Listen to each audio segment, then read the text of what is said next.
We've got large language models. What do? They talk. That's the only thing they can do. They have all kinds of emergent features. I mean, they understand amazing things about the world, and they can, do kinds of reasoning that surprises us, and they can fail to do kinds of reasoning that surprises us too. All very interesting. But the only thing they can do is utter text. They can't go around switching us off or taking over the world. They just don't have the tools to do it. We haven't given them any output apart from text. In this conversation with philosopher David Papineau, I've discussed whether it would be easier to sell people pretty much anything through chatbots, because we tend to have much higher trust in AI. And it's quite easy to convince people in almost anything through conversation with chatbots. We also discussed whether we should design AI systems as subservient to humans, as it happened to domesticated animals, or they should have self-esteem and independent judgment.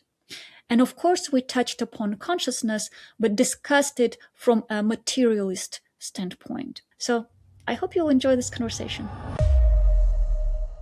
I'm trying to reflect on how our society is changing, how perception of humans is changing. The transformation is massive. And I'm just trying to reflect together with you on those transformations, so we at least aware of them, and some try to comprehend this huge change, that is happening. And I feel like very few people really understand what is happening. I think this is the weirdest thing I've ever experienced, which is how people seem not to be noticing it. Maybe it's because they don't have a theoretical interest, but you were in this, and I can remember the first time. Henry Shevlin, I don't know if you know him. He's a young philosopher. He works in AI issues in Cambridge, and I can remember exactly when it was. It was the summer of 2020, and he said, I came to a talk because I was talking about something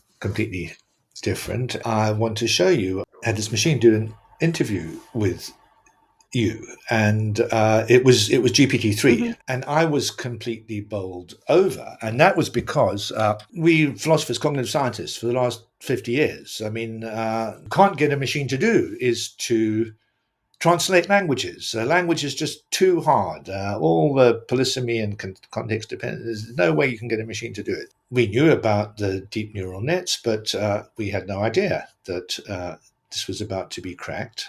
And what's more, I had no idea about the power of next word prediction. That was the other funny aspect. So for me, it was the most exciting thing that's happened in my life in the intellectual world. I mean, here's a machine that can conduct intelligent, appropriate, highly grammatical English and every other language. And it's just a great big neural net doing next word prediction. I mean, that's the most amazing thing ever. And you said earlier that these machines are very different from us. And I guess they are very different from us. But one of the most interesting questions for me is how different. And in particular, here we are, you and me, chattering away as we are. And are we doing anything different from next word prediction? It's not obvious to me that we are. We probably do the computations in a rather different way because we're not structured exactly like the large language models. But when I first had this thought, I thought, God, that's so depressing. All this intelligence, all the Einstein, Shakespeare, they're just next word predictors. But some friends said, look, don't belittle the ability. Don't belittle ability of AI. No, don't belittle the ability of AI or of me. The ability to choose an appropriate next word in a conversation is not a trivial ability. And in fact, it's informed by all the things that I've read and heard and thought and so on. And I guess I'm a bit above average at being a next word predictor. And that's all it is. And to go back, I think this is one of the most amazing things ever. And here, all the human population happily switching from Google search to AI mode and not realizing what an amazing thing it is that's happening in front of them. A machine that can speak English and stick to the subject. Well, it sticks to the subject pretty well, makes things up a bit. But, in terms of chattering about information that's available on the internet, it's just like a normal human being. And that's completely freaky. At least what I see, through like social media and like what people are reporting, I even noticed when I do search, if before, I had to go and use Google and go through those links. Now I just don't want to do that. And even understanding that AI can make made up things that not necessarily gives me correct information, I still would prefer to go and have conversation with it on a topic. And then if I have doubts or I want to double check, then I will double check with Google and try to find like links that back up that information. But still, it's much easier to have that conversation. And it's just like interesting to think about how that will affect, like really change human life, and how it could be taken advantage of. As we discussed, it could be either like this over reliance and emotional and trust and emotional connection with AI, then it might much easier to sell people whatever those AI developers want, because they already have that established trust with AI companion. I must say, I have very little sense of exactly how large language models are being used by practical people in the commercial world and elsewhere. I can see that it can write a resume or present a program of production or something, but it's very hard to predict what technology is going to do, what new technologies. So, and I still feel in the dark about exactly what it will and won't end up changing. I mean, here's a story from 40 years ago. I had a friend who was working, you won't know, but one of the earliest people making home computers in Britain in the early 1980s, when they went from being great big mainframes, took up rooms so you could kind of have them in your home, little computers you bought for $1,000 in or something. And he said, we've got these machines and we're making them. There was a firm called Clive Sinclair was there. They were making cheap home computers. And he said, we've got these machines, but we don't know what people are going to use them for. And they were just making them using video games, ping pong, that kind of thing. And this was a guy right at the center. He was writing the software for these machines, and he had no idea that within about 3 years, typewriters would become completely obsolete. He was in the middle of this, and he didn't realize that people would be using this for word processors as soon as they could. In fact, in Britain, we had a guy who just made purpose-built word processors, Amstrad, and did very well. But to predict the uses of new technology is very, very difficult. Nobody has any idea. Well, remember, Bill Gates in the early 90s thought that the internet wasn't going to happen. Mm-hmm. He thought it was only for geeks. It wouldn't be a mass market thing at all. I mean, yeah, there you are. Yeah, basically we understand that impact is huge, but we don't yet understand how exactly it will impact all the ways people can use it, and all the ways how it can change people and their perception and their lives. Something that yet to be unfold. Yes, and there's this kind of worms about in many areas people want interpretable AI. They don't just want a system that has the input and then comes out with the ultimate decision, on whether you should your credit rating or whether you should have they want to see the steps that the machine made, but it's of the nature of deep neural nets that you aren't really going to understand the steps that the machine makes. There aren't any steps. It's just designed to get to that final. That's another danger, right? That you don't know actually. You can't fully predict what to expect. But is it a danger? I mean, are we going to come to terms with it? I mean, just accept that the best decisions require that you use a system that doesn't show you the steps. I mean, for certain kinds of decisions, I don't know. I don't know.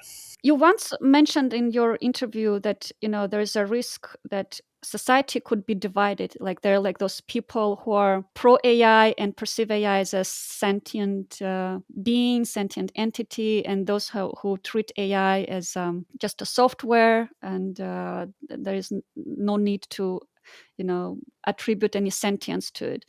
And it made me think that actually it could become as controversial as, I don't know, like abortion, right? And like some other controversial topics where like society is basically really divided and has like very polarized view on things.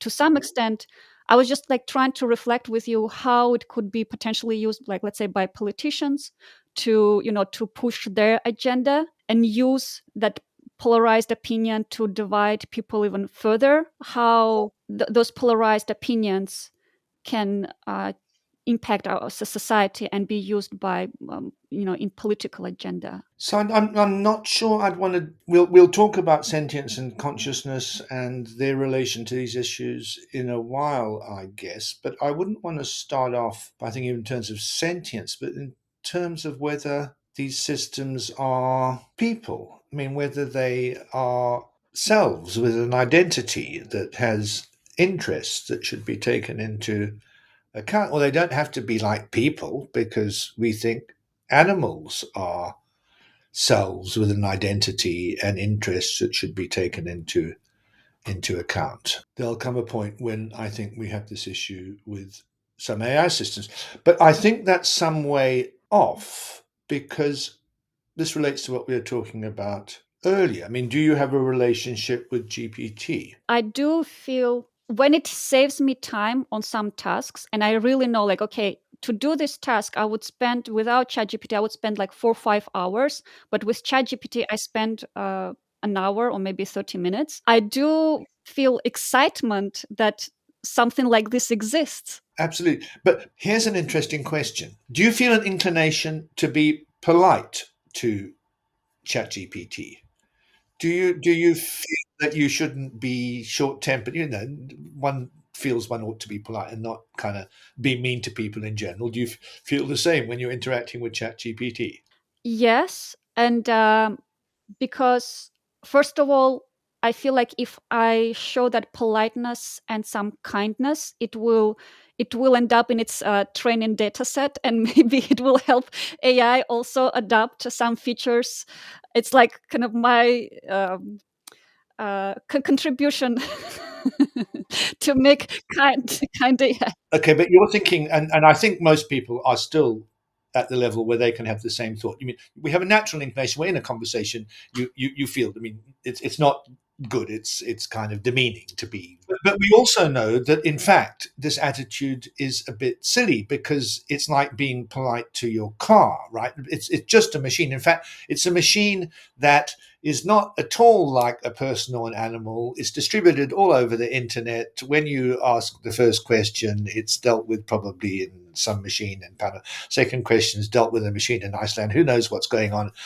Messages going all over the internet system. It's not like dealing with a person. You're dealing with a machine. And your thought is, oh, well, it's good to be polite because that will train the machine better. We don't think we don't have any inclination to think of anything except a fancy machine. I think the issue that I'm worrying about people being concerned about AI systems, other people saying, no, they're just machines, will only come when somehow these artificial systems develop a structure, an identity that makes you feel that there's a self there, there's a continuing being with a continuing identity that might well have interests. Now, who knows what its interests will be? I mean, something we didn't really touch on, we were getting close to, is when they're purpose built social companions, no doubt they'll get extra kinds of human reinforcement training to make them concerned about certain things and uh,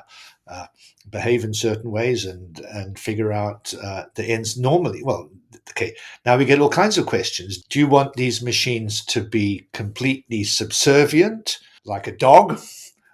You can treat it as badly as you like and it still comes back for more, or do you want them to be a bit more like a cat that's independent? It's only when we start having machines that will have some kind of personality that will react, will have some kind of independence for you, which might well happen in the course of designing social companions. And at that point, you might well think that, well, some people will start thinking they have interests and start thinking I shouldn't be mean to my companion. My companion's going to be upset if I'm mean to them. Might start thinking other people shouldn't be mean to their companions, and so on. But I think we're quite a way off it, but maybe not that far off it.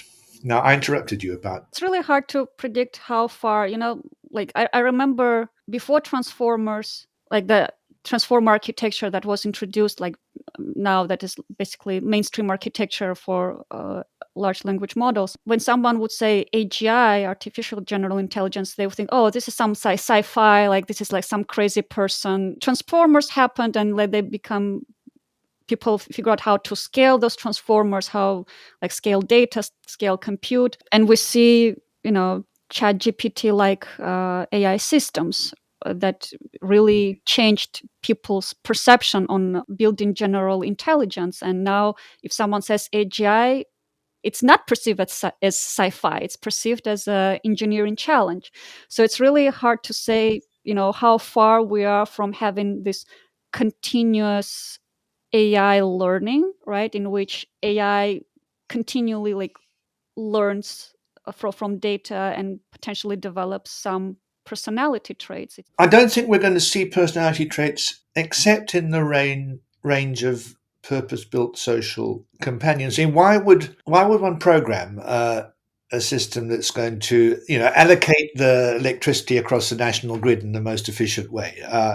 Why would one give that? It's not about like programming. It's more, like you mentioned interpretability earlier. It could be some just emergent property of AI system, basically something that researchers didn't do intentionally, but some like emerging capability of system that they observe. And maybe having some consistent personality traits might be that emerging capability that nobody expects. Same with consciousness. Let's leave consciousness for a bit. We'll come back. That's my main topic. We do want to talk about Yeah. it, but uh, I'm still curious about these emergent traits. I find this a bit sci-fi. I mean, I want to know exactly what kind of systems we've got and what are they being designed to do. Current large language models at first pass are just designed to make conversation. And well, the ones I'm familiar with, they're very useful at making conversation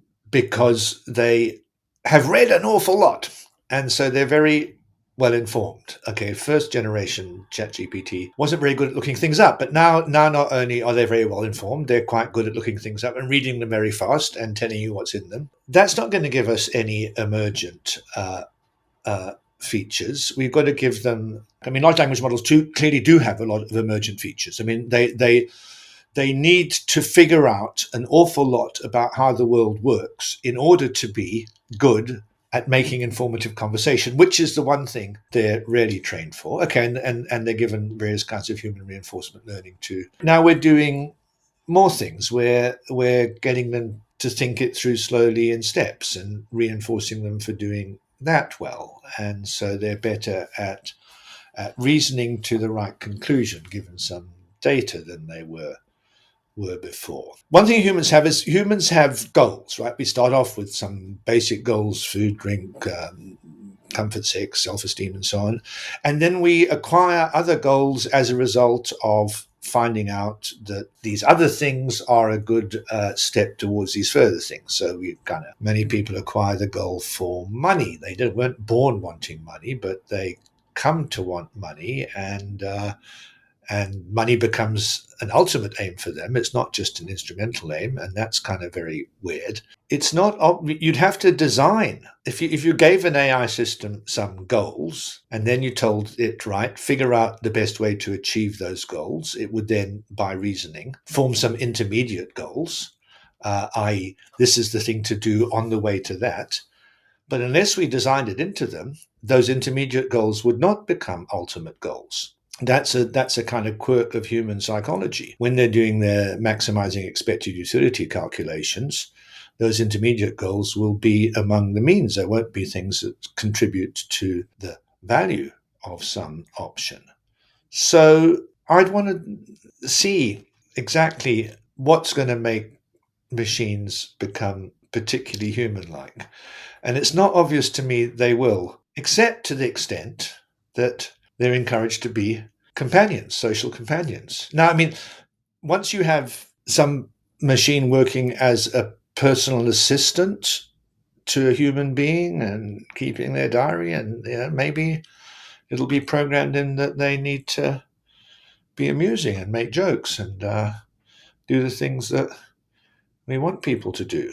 Maybe then they'll, but I don't think unless we've specially designed machines to be human-like that they are going to be human-like. But I think we will design machines to be human-like. I don't think it's going to happen by accident.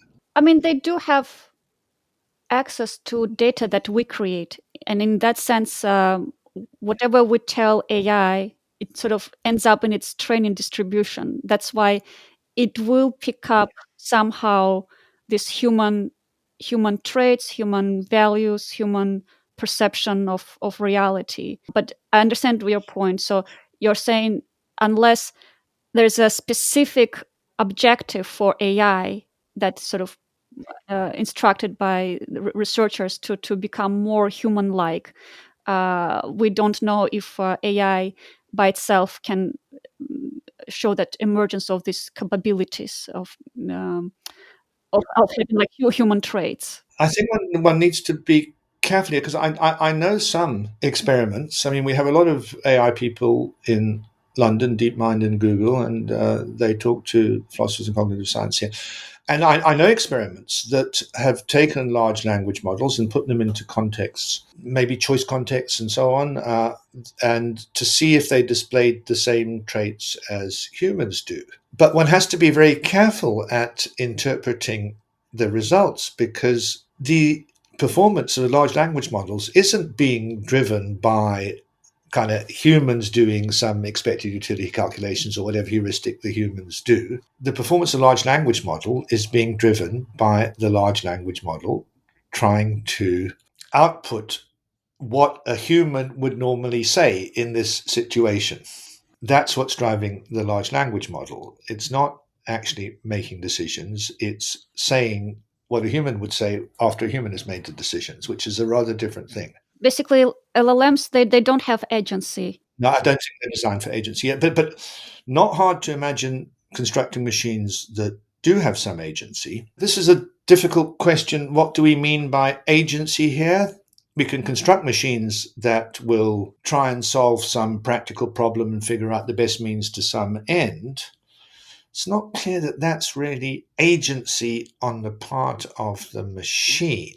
It's just a tool we've made to give us some answers. It's not, as it were, acting on its own behalf. It's not doing things to further its own interests, protect itself from damage, and so on. And you might feel that a real agent, a real self, a real person like thing needs to be acting on its own behalf. I feel a bit in the dark here. I mean, we have the example of social companions, which are going to make people think they're like selves, but behind that, there's a whole question of are they really selves? They're just a lot of software distributed over a whole bunch of servers. Now, I don't think that stops them being selves, but you need to think a bit about a self as a thing with a continuity over time, and danger of uh, perishing.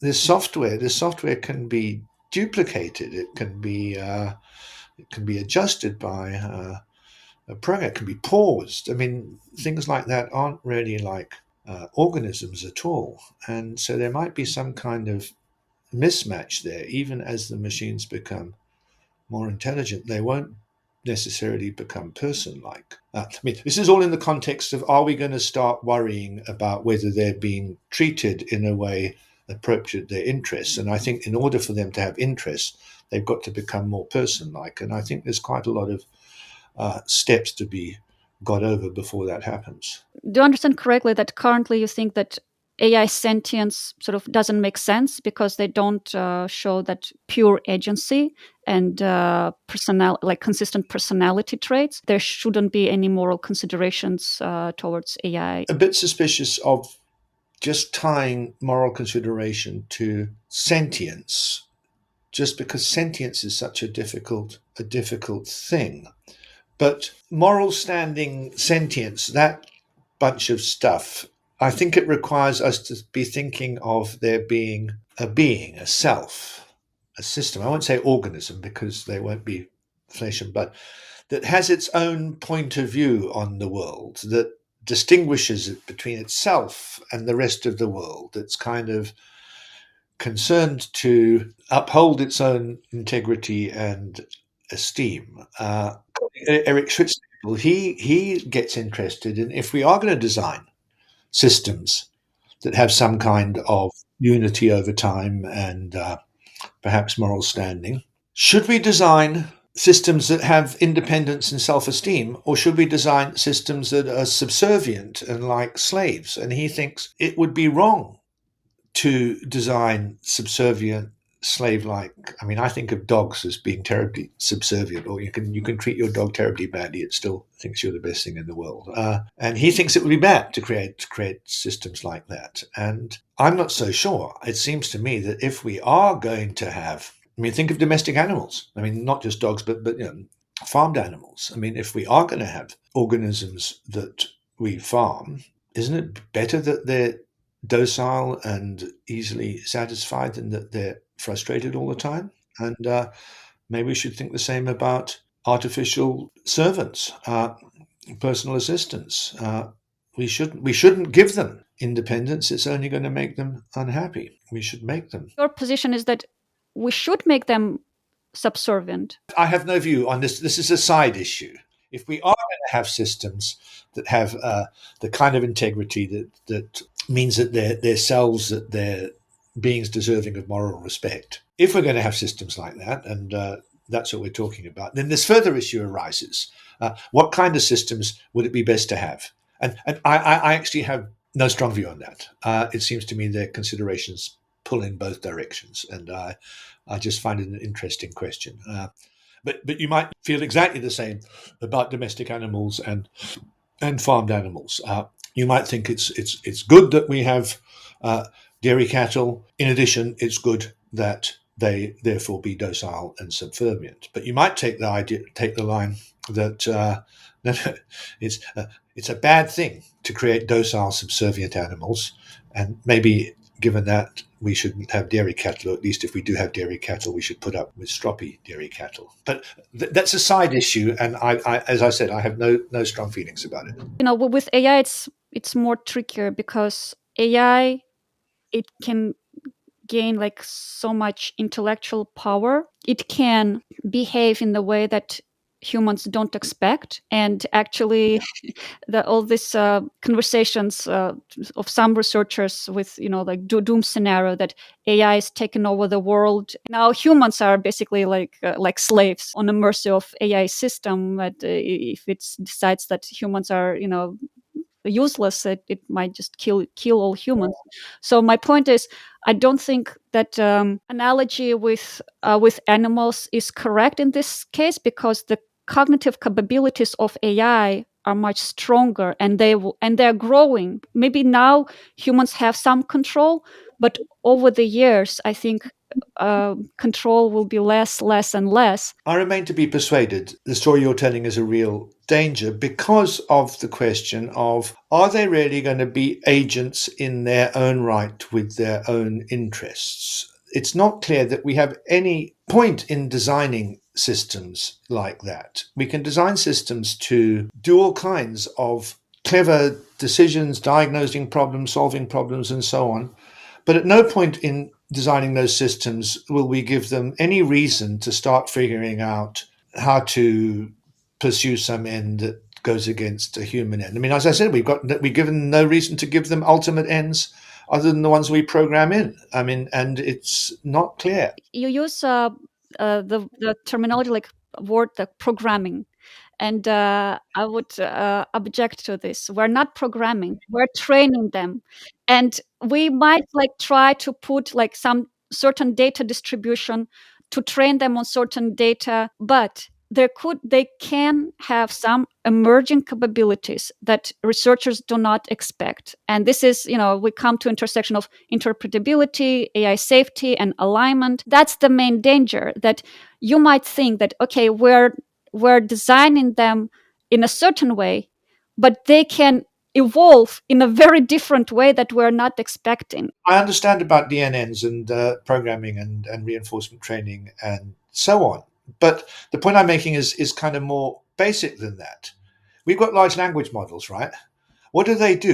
They talk. That's the only thing they can do, right? They have all kinds of emergent features. I mean, they understand amazing things about the world, and they can, you know, do kinds of reasoning that surprises us, and they can fail to do kinds of reasoning that surprises us too. It's all very interesting. But the only thing they can do is utter text. They can't go around switching us off or taking over the world. They just don't have the tools to do it. I mean, we haven't given them any output apart from text. When I say designing them, programming them, it's in terms of what we're asking them to do.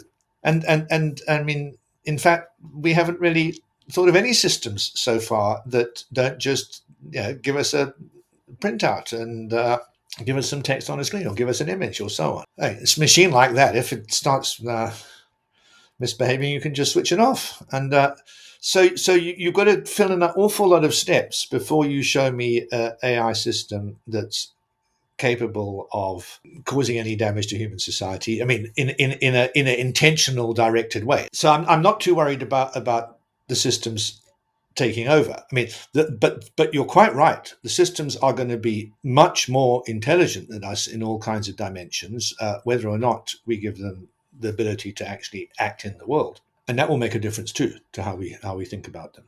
I'm wondering, like, what kind of world you would want to see? The world, let's say, AI systems becoming more intelligent, and they might have some personality traits, and we might perceive them more and more as sentient. Would you want to see the world in which AI is slave to powerful people, or you want to see the world in which AI has some consideration and maybe like equal participant of human society? I really don't know, but I think there's a prior issue which I kind of more important, or I do feel clear about, which is that this will be a serious moral question at some point, quite possibly not too far off. And we need to think about the welfare of artificial systems. And in particular, one question, I mean, are they being hard done by being subservient? And I think in that respect, domestic animals are a very good analogy. And you might well argue that domestic animals are hard done by having been domesticated. We shouldn't have made domesticated animals. Other people say no, it's fine. That's a moral issue that should be discussed. But many people will think no, it's not a moral issue because they're just machines. And so what are you talking about? Them being badly treated, them being subservient, and so on. I mean, you may as well worry about whether your alarm clock's being badly treated. Some people will say. Do you think those people are right, or The alarm clock people. the No. yeah? But why should treat it well if you don't treat your clock well, or you don't care about your clock? Because my clock doesn't have the kind of complexity that makes it like the kind of being who deserves moral consideration. But AI does In have that particular, complexity, right? Yes, I agree. I agree. So I think that AI systems, not just the electricity allocators or missile guiders, or I mean, all kinds of complicated ones with very specific purposes. Not those, but I think the ones that will become very human-like are going to be the social companions, and at that point, I do think there's a serious question about their welfare, and I don't think it would be right to say, "Oh no, they're just very complicated machines, and we shouldn't be thinking about them as morally significant at all." I think that would be the wrong response. But as you say, I can anticipate divisions growing up about this issue, just like abortion or animal welfare is a, a close analogy, and political parties. I wonder how it will go.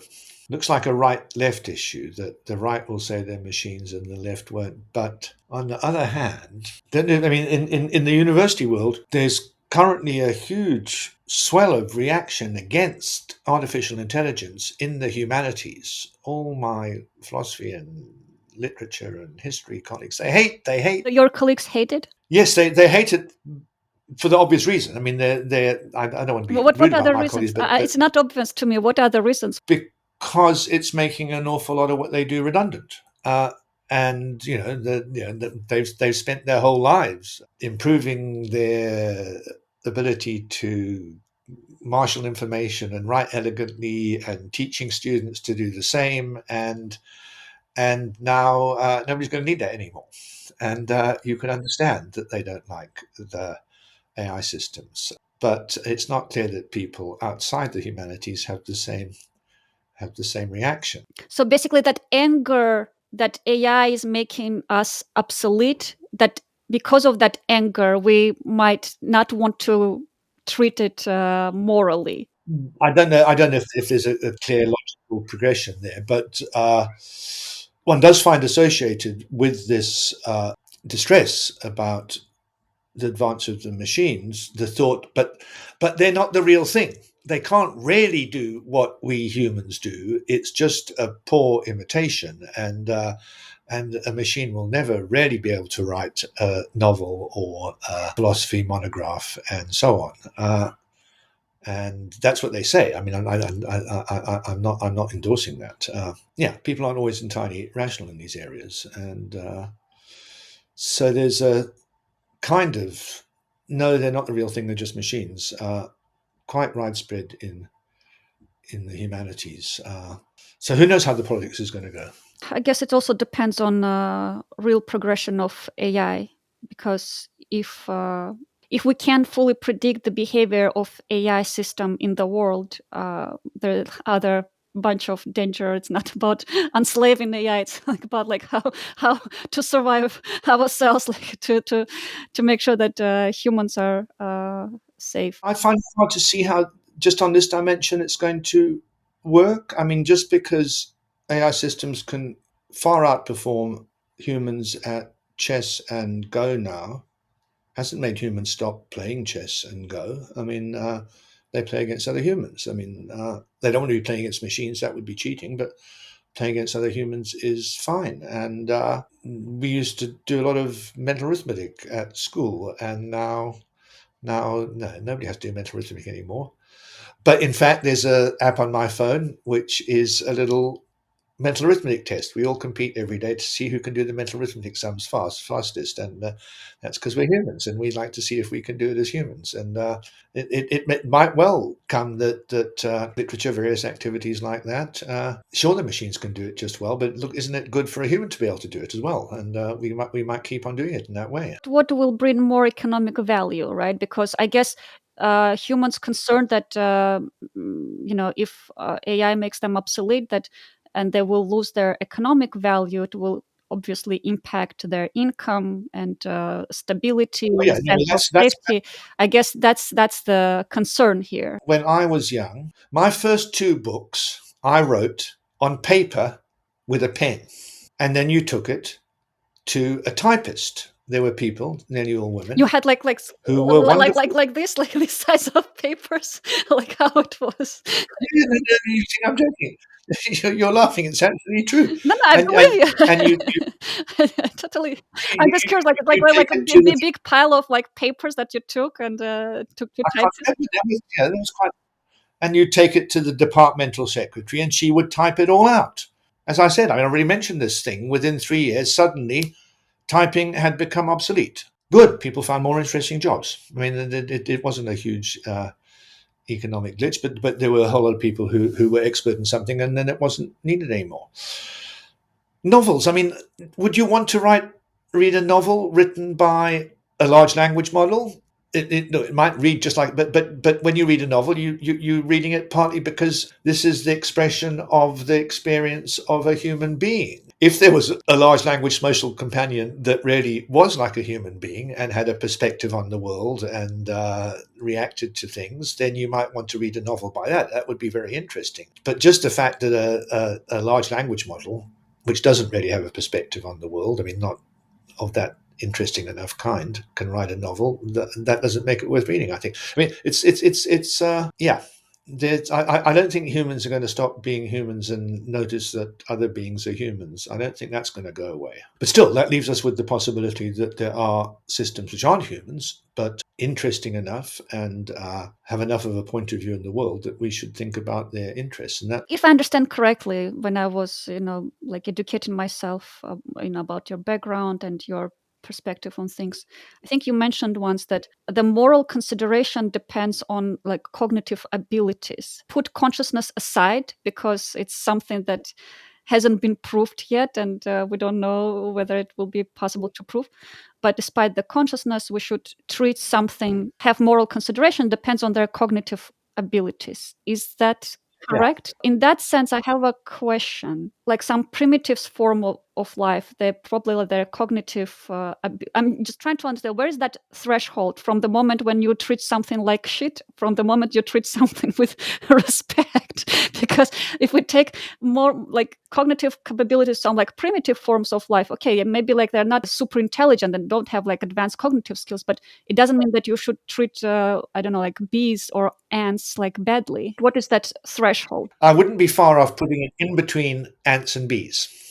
I think ants no, bees yes, is my feeling. But that's because of what I know about the psychology of ants and bees. Bees are pretty sophisticated. I mean, bees can kind of use tools. They're very quick reinforcement learners. They seem to get depressed. They seem to be aware that a certain part of their body is being damaged. Bees are quite sophisticated. But see, I just did it in terms of how sophisticated they are. Ants, not so much. Worms, not really at all. Crabs, decapods generally, they really are quite smart. Octopuses, I mean, octopuses are weird. What is exactly weird about them? They're basically snails. And they're highly evolved snails. Their brains are very distributed and they have effectively kind of subbrains in each of their arms, and it's not clear that they are always acting as a unified self. So that, I mean, they're very, very different from certainly all vertebrates and arthropods. I mean, they're mollusks, and that's what makes them weird. There's a very fine book by my ex-colleague called Other Minds, Peter Godfrey Smith, which is all about the psychology of octopuses. I do think they're clearly smart enough, complex enough, intelligent enough that we shouldn't just treat them like shit. Can I No. make like counter argument here? Not about Yeah. octopuses, but in general, like you said, like bees, yes, ants, no, or like or worms, they're like not so sophisticated. Maybe we do think maybe worms are sophisticated. It's just like we don't understand them because we just we're very different. Why don't you think it's some like arbitrary decision that we think that worms are because they didn't expose some reaction or behavior that we expect, and that we're making that conclusion that okay, they're not so sophisticated. Maybe they're sophisticated in different ways because like this is like the morality. That's the trick here. Like, it's really hard to say like where that it's arbitrary decision, right? When we said okay, this animal or this like creature we will treat morally because we think it exposes more sophisticated behavior. Worms are terribly simple. I mean, worms, you can map out their neural system entirely. I mean, they've got a few hundred neurons. I mean, interestingly, I mean, the neuronal system of C. elegans has been completely mapped out. And despite that, and it's only a few hundred neurons, Okay, but if and something despite if that, something has we still haven't figured out exactly how it works. We haven't figured out which neuron sends which signal to which neuron when. But it's pretty clear that they've got a minimal central nervous system and they don't do much in the way of reasoning at all. It's basically just stimulus response reflexes that haven't been trained very much. Uh, Unlike so, people do experiments on hermit crabs. Do you know about hermit crabs? no. They're crabs. They're crabs that live in shells. They don't have a very hard outer shell themselves. They live inside dead she cells, empty she cells. As they grow, move from one shell to another. And in fact, you get housing chains of hermit crabs. They all kind of line up, waiting for the biggest one to get out of its shell, and then they all shuffle in. And people who've done experiments, can they weigh up? So they give them experiments that they give them a teeny electric shock, which they don't like in some shells, but not others. And then they see, does the shock put them off going into the shell? And then they kind of dial down the shock. And there comes a point where the attractions of the shell outweigh the now reduced negative impact of the shock. And so the hermit crabs, make decisions weighing up the pluses and cons. I mean, they look pretty smart. Worms can't do anything like that. So we do understand the worms pretty well. And there's plenty of animals we don't understand that well, and we don't really know how they work. But the point we're addressing now is that if you understood them fully, and I'm suggesting we do have a pretty good understanding of worms and hermit crabs, isn't that enough to decide whether we should treat them with consideration?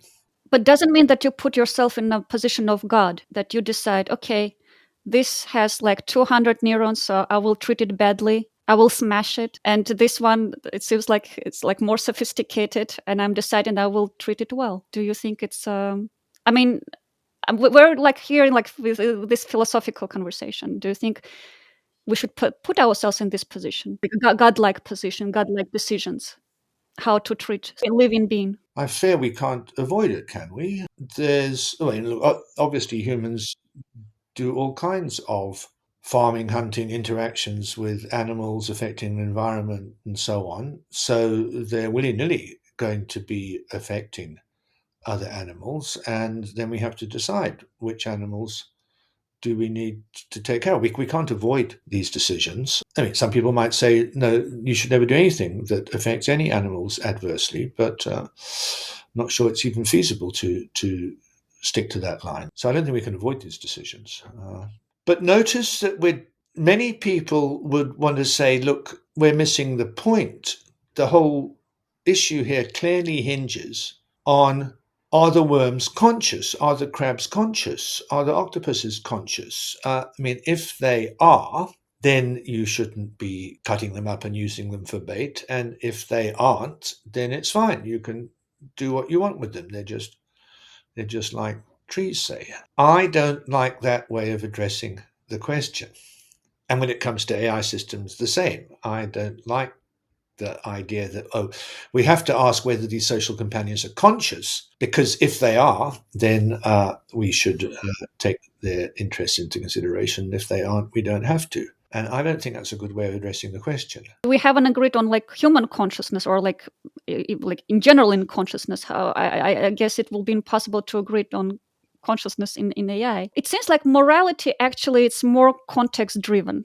What I mean is that, let's say, if I see a cow or a sheep, like I don't want to hurt it, but since I'm a human and I'm not vegetarian, my species create this industry in which it takes cows and turns into like food. Even though when I go to grocery store and I buy meat, I very often I actually think about animal and that it was hurt, but I still continue eating meat. So it's not enough of moral like guilt to turn me into a vegetarian. What I'm saying is that even if individually I consider myself a kind person and I don't want to intentionally hurt a worm or hurt an ant or a bee, but let's say if ants like come to my house and invade my house, I have to deal with them. I can't allow them to stay in my house, right? And similarly, because I'm a human, I belong to a human species, and humans turn like this like entire industry, like of meat production, then I'm just basically morally, I'm also part of that system. My point is like that morality is like very ambiguous thing. I guess it's a gradient, and it also depends on the context. And we can't talk about morality in absolute terms. There is, I mean, on eating meat and farming generally, I mean, there is room for a position that it's bad to have the animals suffering when they're alive, but if they're killed quickly and painlessly, then that's acceptable. There's two dimensions to this, and one is, does killing them quickly and painlessly make it acceptable? I mean, they might have parents, children, companions. I mean, uh, you might feel, or just, this is a living animal with dignity. What are we doing killing it? So on that side, but on the other side, I think everybody should agree that if we are going to farm animals for meat, they should be treated while they're alive with respect and not cause pain as far as is possible. And I mean, there's many people who will only, I mean, if they can afford it, and many people can't, only eat free range chicken, only eat animals that have been farmed in a kind way. Won't eat veal, bullocks that have been kept in the dark all their lives, and so on. So I don't think that you should just assume that because you're eating meat, you're party to treating animals cruelly while they're alive. I mean, It's life, it's consciousness, its existence was taken, right, to feed me. there is a More point of view. morally acceptable thing. I don't know. You might ask this question. Now, everything dies at some point. Here's an option. Okay, here's a world in which a whole bunch of chickens run around a farmyard, playing with each other, eating, and then one day they're all killed for Christmas dinner. And here's another world in which they never get to run around the farmyard at all. Is the second world obviously better than the first? Did they have a life worth living when they were alive? I mean, were they better off for having that life worth living than not existing at all? You might well argue that it's it was in their interest. We treat chickens and animals like that because we have power over them. We have like better cognitive skills. We build tools. We build infrastructure. So they basically, they can't do anything to us. If we go to like human versus human, and like some humans like powerful, like they have money, they have more resources, why then we think about like taking human life, it's like unethical no matter what. But we think that taking chicken life, even we treat it well, it's fine. I don't know if it's a valid argument if we can compare chicken to human, but it's like just taking life. I have no doubt that taking a human life is much worse than taking a chicken life. That's Just because human has better like more cognitive, like advanced cognitive capabilities. and in particular, their cognitive abilities means that they have projects and attachments and have a role in a social system, and they'll have a social network. They'll have friends and so on, and so you're destroying something which has got ongoing value in all kinds of ways that don't apply to a chicken, say. But I mean, I don't think it follows from that it's clearly all right to take a chicken's life. Clearly, wouldn't be all right to take a chicken's life just for fun. Is it all right to take a chicken's life to eat it? I don't know. It's a very difficult question. But one can say it's a difficult question and still say it's not difficult to recognise that human lives are more valuable than chickens' lives.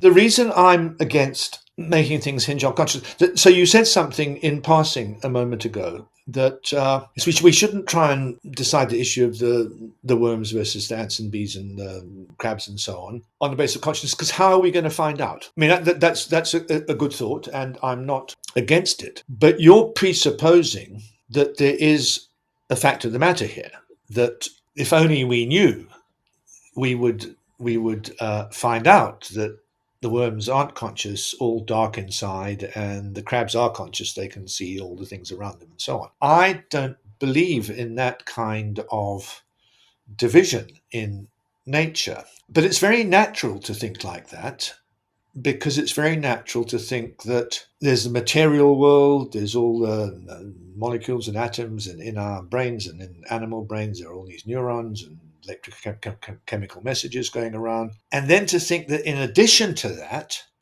there's this extra kind of feely thing that comes on at some point in evolution. And certainly there in us, we're not just brains, we also have this kind of phenomenal reality in addition to our brains. And now the question is, which other organisms have this phenomenal reality? And pretty much everybody thinks that human infants do, and primates do, and indeed cats and dogs. And then we start, birds pretty much certainly, but fish. Some people have doubts about fish and insects and worms and so on. So the thought is that at some point this extra thing is caused by brain processes of a certain kind. And if you're thinking like that, there's this extra thing, then of course there'll be some cutoff point where either it's been turned on or it hasn't. And you might think then, well, right, for moral consideration, it's all going to hinge on whether this extra thing is there. And what we need to be doing is doing more science to try and figure out how consciousness works. What exactly is the process that turns on this extra thing? And maybe the consciousness scientists, they're working very hard and they'll figure it out, and that will help with the bees and the crabs, and it will help with artificial systems. And I think that's all just a mistaken way of thinking. Very natural, very hard for humans to avoid thinking like that. Interesting question. Why is it hard to avoid? But it certainly is. But I think if you're a real materialist who's thought things through, you'll realize that there isn't this extra thing. There's just more or less complicated physical systems. And if that's the case, there isn't going to be any sharp cutoff point.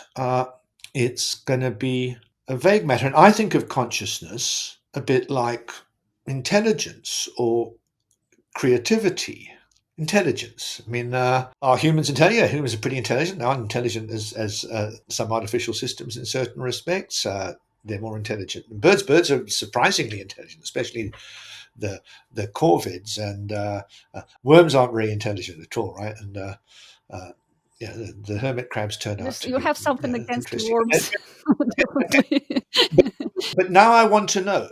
Tell me, where's the point at which intelligence gets turned on? Where in evolution did intelligence emerge, and what's the function of intelligence? Kind of thing people ask about consciousness. I say, look, that's silly. Intelligence isn't a thing like that. It's just a kind of somewhat vague term that comes in degrees. And I think of consciousness like that too. It's to do with being an organism or a system with a point of view on reality, and you've got a body and it's distinct from the rest of the world, and you become aware that there's your body and there's the rest of the world. You distinguish between you bumping into something and something bumping into you, and you acquire some sense organs, and that's the start of consciousness. It's a matter of having a perspective on the world, that you differentiate yourself from the rest of the world, and there's no cutoff point where a light comes on.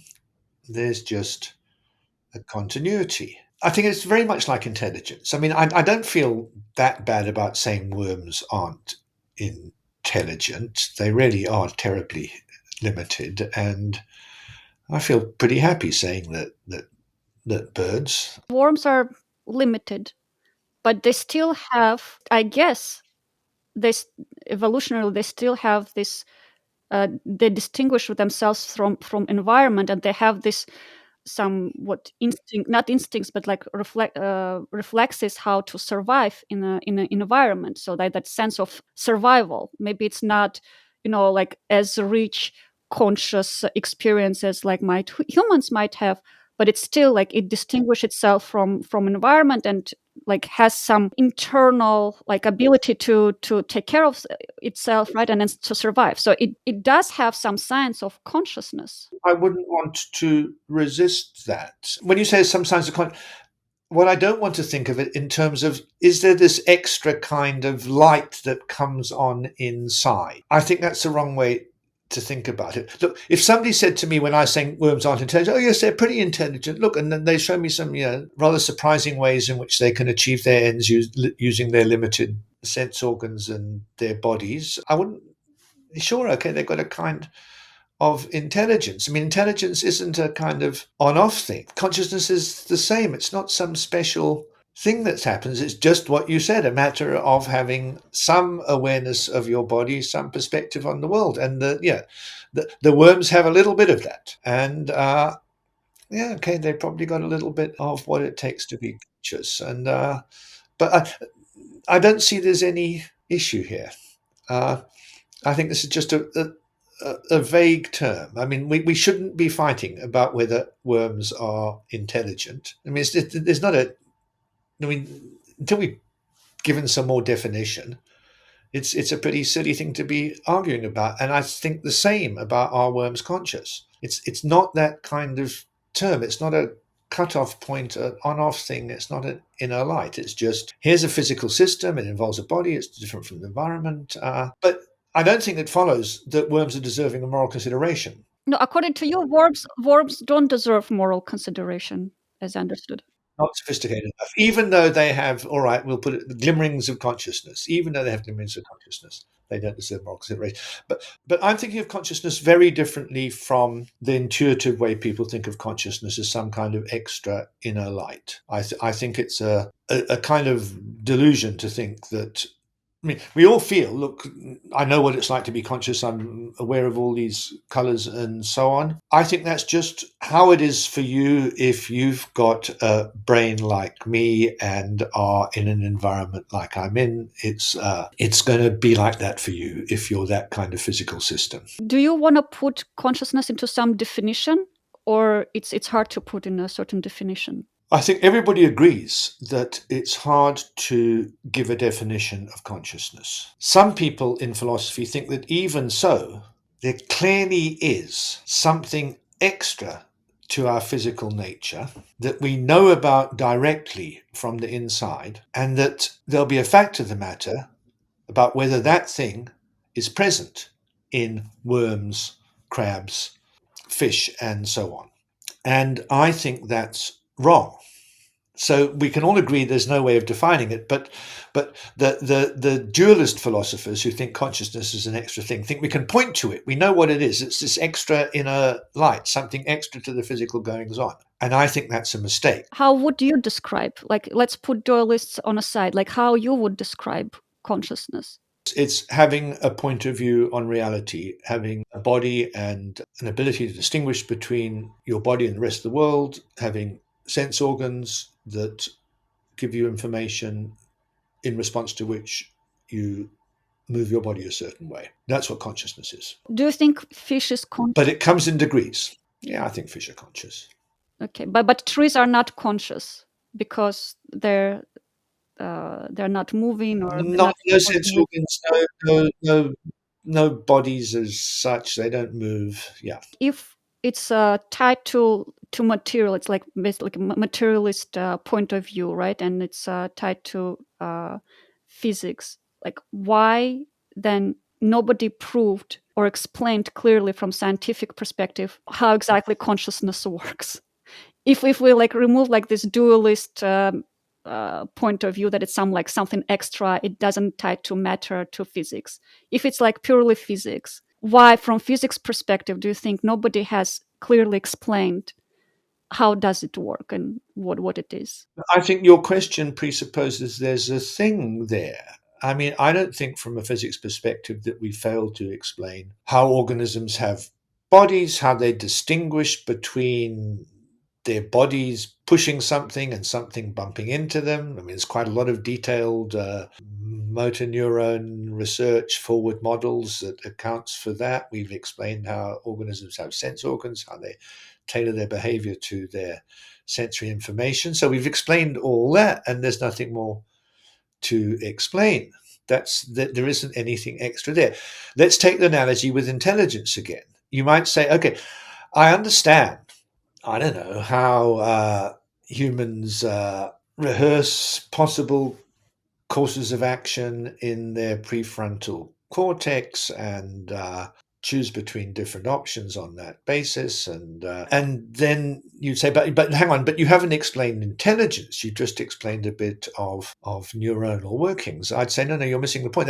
That's all intelligence is. There's nothing more to explain except to explain how different organisms manage to solve the practical problems that's facing them using their brains. So I think that when you say, look, science should be explaining consciousness, one's presupposing that consciousness is an extra thing. We're reifying consciousness.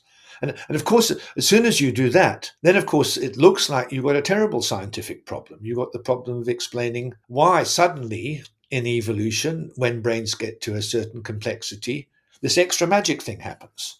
Yeah, when we put it like that, it's pretty clear that you aren't going to get a scientific explanation for that, but that's because it's a bad question. You're saying we should just perceive consciousness as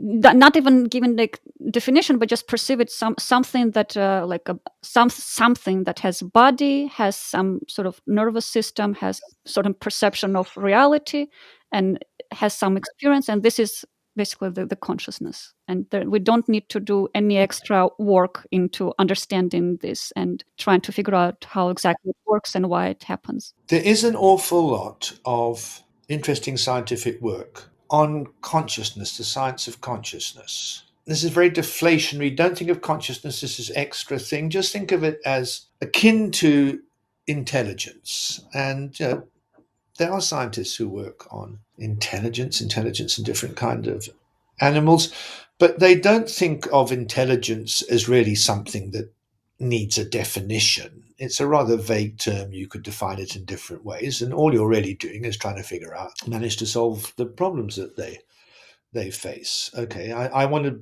say the same about, don't try and define it. It's a vague term. It's a vague term, kind of gestures at the fact that organisms are aware of their place in the world. They have a point of view on reality. Science of consciousness is very interesting, but to my mind, it's actually studying something else from what we've been talking about. It's really studying what philosophers call access consciousness.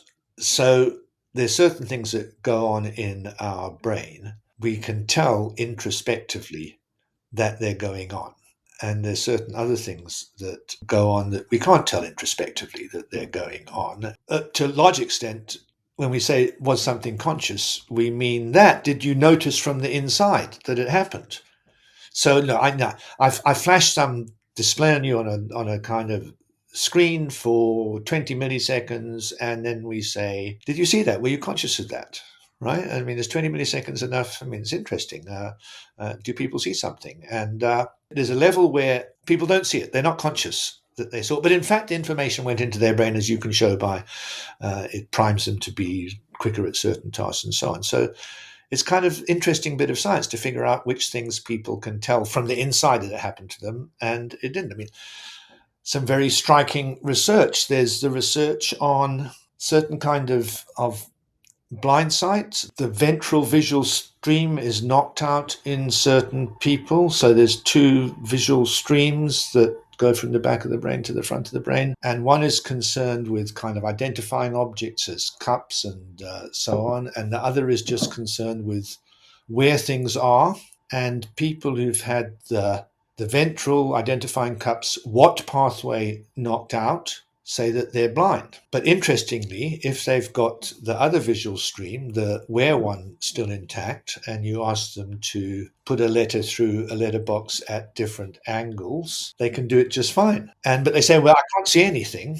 But so it turns out that the information that's guiding our movements is not conscious, which just means it's not accessible from the inside. You can't tell by, as it were, reflecting on what's going on in your mind, that you're aware that the letterbox is at that angle. But in fact, you are subconsciously, in the sense that you can put the letter through it. So there's a lot of research into what things going on in their minds people can access introspectively by looking into their mind, and which things they can't. And it's kind of surprising how it turns out sometimes. And so that's what a lot of the science of consciousness is. But it's not clear that's really getting research into this inner light thing, this extra thing that arises at some point in evolution. It's just doing research into what people can tell about their minds directly by introspection and what they can't.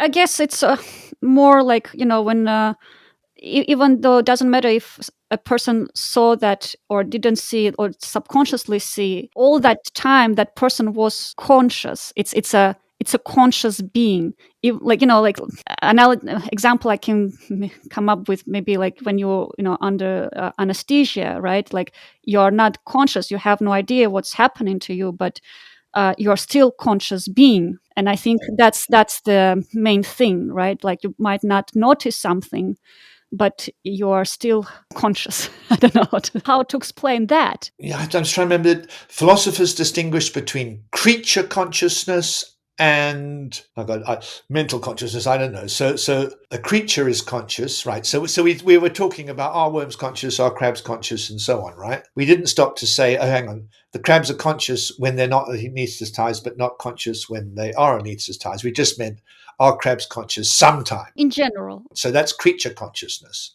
and a creature that's conscious in the sense of creature consciousness can sometimes not be consciousness as often we say as when you're asleep, but in fact that's a fallacy. When you're asleep, you're conscious in all kinds of ways. You're dreaming, and also, I mean, that's what's so weird about having a general anesthetic. Have you had a general anesthetic? Yeah. Can you remember? No. And Thank it's God. weird, isn't I don't know.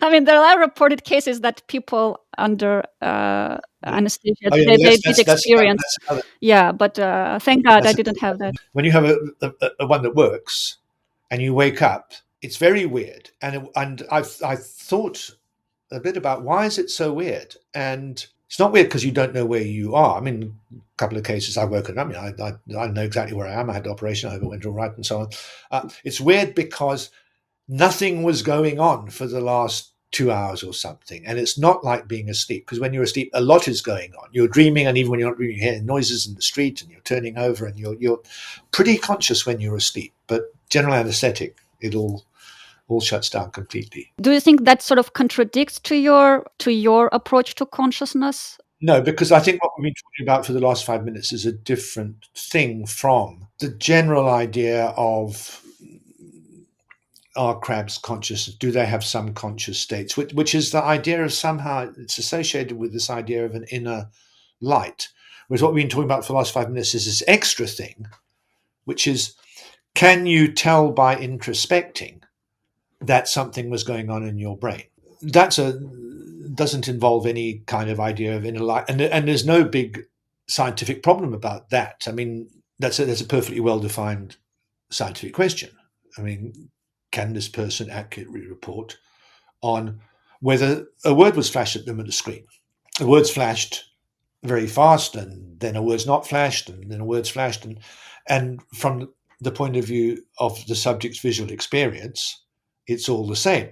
So the subject isn't conscious in their visual experience of the difference between the word being there and not. But in fact, their visual cortex does register the difference. So there's something going on in their brain there, the visual cortex, that Oh, that isn't accessible to them just by thinking, just by reflecting on what happened to you. and just because Uh, they're registering subconsciously, that's why we also think that they're conscious. So basically, if some being, no, not humans, some being, we conduct similar experiment and we register that they have like knowledge yeah. about this without awareness. It's also proves that they have some consciousness. Let's distinguish between self consciousness, which is a meta state. You have a state you represent, you're aware of something else going on in your brain. So it's a kind of two-level thing. I have an awareness that a word was flashed at me or that wasn't. So I have a state that tells me about what's going on in my brain, right?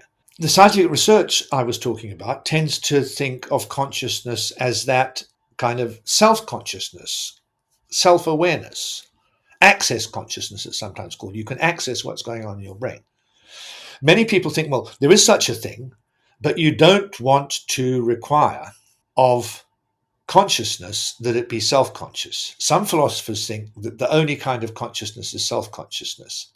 But most philosophers think that's silly because that would imply, okay, this is getting to what you said, that babies and dogs who aren't capable of forming thoughts about their own mind wouldn't be conscious, and clearly they are.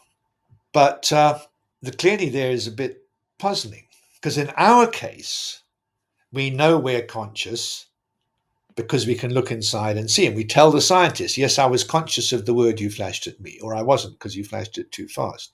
But since the dogs and the monkeys and the infants for that matter can't form such thoughts, and a fortiori can't report them to us, we don't know. We can't use the methodology we use in our case to tell whether certain states are conscious, i.e. self-conscious, to tell whether their states are conscious. And you said, well, the story I'm telling implies that their states are conscious, and I don't want to rule out that their states are conscious. But you can't prove it in the same way as you can prove it in our case by asking the subject, were you conscious of that? So it might be that everything that goes on in the dogs and the monkeys and so on is like the thing that happened to our brains when the stimulus was flashed for only 10 milliseconds, i.e., it goes in, it's not like anything. But I doubt that. But that's a possible position, and there are people who have it. The people who think that the only kind of consciousness is what's called higher order consciousness, having a state that represents that some other state of you is going on. They think that animals and infants and so on aren't conscious. There are philosophers who think that. Okay, they seriously do think like that. Okay. They're very much a minority. I can reassure you. Okay. But If we conduct similar experiment to AI system and it does register that those flashing like letters, so do you think it will be fair to say, okay, we think that this AI system is conscious? no, because I think it's too cheap, isn't it? I mean, you say you're not allowed to program these AI systems; they're just neural nets that you reinforce. But I mean, I would have thought large language models would pass that test. They can they report on what they said last time? Yes, I'm sure they can. Of course, they can. Yeah, that it can give output, right? Yeah, they can. I mean, they can. We haven't talked about whether output, the production of large language models, is meaningful, whether it really refers to anything, and so on. I mean, I'm very happy to argue that it is. We could ask them, what did you say when I was talking to you 5 minutes ago? And I would think that they can answer that perfectly well. And But you still will so not they would believe that pass. they're conscious.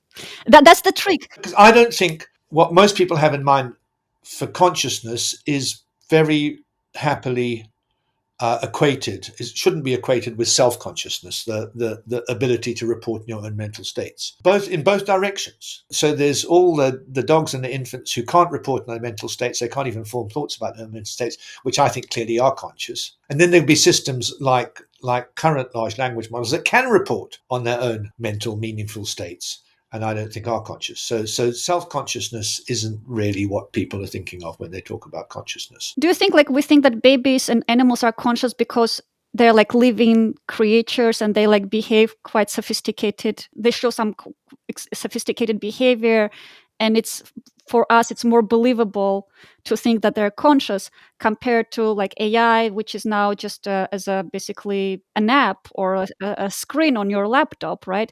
That's why we don't believe. But like once we see AI look like those humanoid robots, and robotics is now, like really lots of progress happening in robotics. And if they behave like humans, then we naturally will start thinking of them also as conscious beings, right? We won't help it. I think that's certainly right. And I think what will happen there is that we will become familiar with, sensitive to their psychological complexity. I mean, either by just observing their behavior or knowing more about how they work, and we will start to respond to them morally. Think about, are we being nice to them? Should we, treat them better, and so on. And at that point, I think we'll start thinking of them as conscious. But the conclusion that they're conscious will follow on the conclusion that their moral interest should be taken into account, which will follow on our understanding of their complexity. It's not that first of all we find out that they're conscious and then infer these other things from that. Now, I've got nothing against that. I'd be against it if people thought, oh, and now we've got reason to think that some extra inner light comes on. But if you want to think about systems being conscious as just meaning they're interesting and sophisticated enough that we ought to take their interests into account, I've got no objection to that. It won't go with the inner light idea because it's pretty clear that this moral thing. I mean, are they interesting, sophisticated enough that there's going to be a borderline area there. I don't know. What would be on the borderline? Well, I said in between the ants and the bees. Yeah. Yeah, I guess also it depends on like, I think political agenda will play a role, like what kind of how governments would want to regulate this kind of humanoid robots. I think there are lots of that aspect will influence on how it will turn out eventually, I guess. Yes, and who knows how all that is going to happen. I think it's all going to happen quite fast. Are you excited about future? Are you concerned? What is your internal state about future? I'm curious. I'm not as excited as I was 5 years ago when the large language models first emerged. So I was a student with Jeff Hinton. Oh, We were undergraduates. oh, really? We were undergraduates. We Okay, were undergraduates together in Cambridge in 1969, and we were in the same discussion group. And then okay. he went off and did carried on doing philosophy. So I've been following him for what is it, more than 50 years, and he's been in the wilderness and doing deep neural nets, and so it was very exciting. What he was like at that time when you both were young? Like, what did you talk about? What was your interest? We talked about Wittgenstein because we this was Cambridge in the 1960s. We all talked about Wittgenstein. But no, he got unhappy with philosophy and he took a year out and came back and switched to experimental psychology, which in Cambridge was always very associationist. They never kind of drank the Chomskyan Kool-Aid, and so he's been loyal to that tradition for a long time. Yes, we'll see. I mean, I was saying my kind of excitement has been dulled by the fact that everybody else isn't as excited as I think they ought to be, and everybody's now taking it for granted. But so it now seems more commonplace. But who knows what's going to happen? We will see.